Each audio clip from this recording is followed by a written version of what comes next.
नमस्कार बंधुरा how to कुकिंगे सबाइके स्वागत। आज आमी सुजिर कालो मिष्टि बानाबो और ये कालो मिष्टि आमी किभाबे बानाई सेई रेसिपिटा तोमादेर संगे शेयर करछि। एखाने कड़ाईते दिए दिচ্ছি 1 चामच घी, तारपर देब दूध,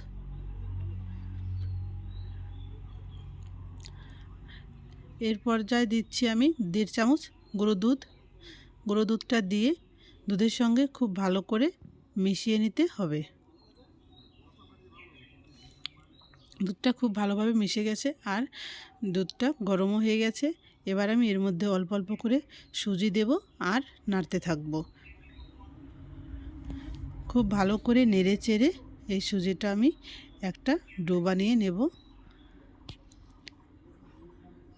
আর গ্যাসের আঁচটা একদম কমিয়ে এই সুজির ডোটা বানিয়ে নিতে হবে।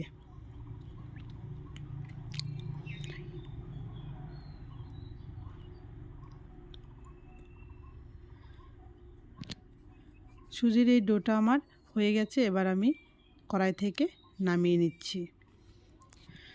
কড়াই থেকে নামিয়ে সুজির এই ডোটা 5 মিনিটের মতো রেখে দেব, এতে একটু ঠান্ডা হয়ে যাবে।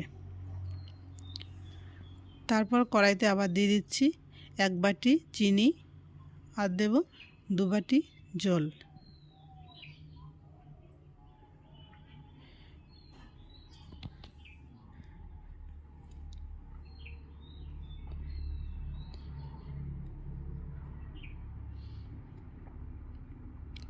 চিনিটা খুব ভালোভাবে গলে গেছে।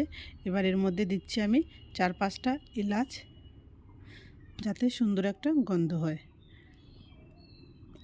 চিনির এই শিরাটা আমি 5 মিনিটের মতো ফুটিয়ে নেব, খুব বেশি ঘন করার প্রয়োজন নেই। এবার আমি গ্যাসটা বন্ধ করে রেখে দিচ্ছি। আর এদিকে সুজিটা আমার ঠান্ডা হয়ে গেছে হালকা। এর মধ্যে দিচ্ছি সামান্য একটু লবণ আর 1 চামচ ময়দা আর 1 চামচ গুঁড়ো দুধ। এবার খুব ভালো করে সুজিটা মেখে নিতে হবে।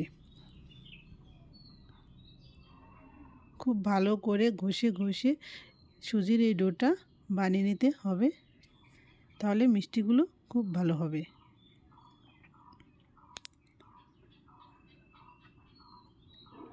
চার 5 মিনিট আমি খুব ভালো করে সুজির এই ডোটা মেখে নিয়েছি। ডোটা আমার হয়ে গেছে। এবার এই সুজি থেকে আমি ছোট ছোট বল করে নেব। তার জন্য হাতে সামান্য একটু ঘি লাগিয়ে নিয়ে এবার আমি মিষ্টির বলগুলো বানিয়ে নেব।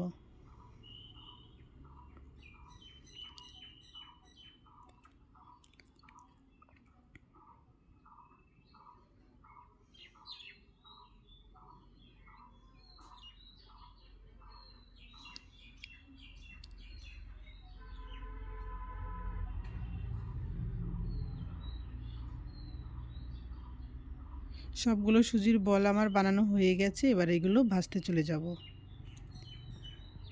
গ্যাসে ফ্রাই প্যানে আগে থেকে আমি তেল গরম হতে বসিয়ে দিয়েছি। তেলটা খুব ভালোভাবে গরম হয়ে গেছে। এবার আমি এক এক করে মিষ্টির এই বলগুলো ছেড়ে দিচ্ছি।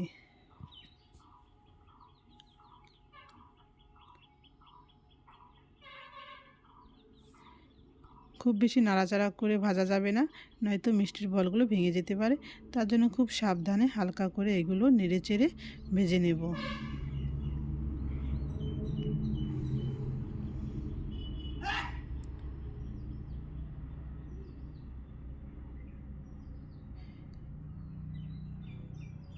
মিষ্টিগুলো আমার ভাজা হয়ে গেছে। এবার একটা ছাকনা দিয়ে তেল থেকে ঝরিয়ে তুলে নিচ্ছি।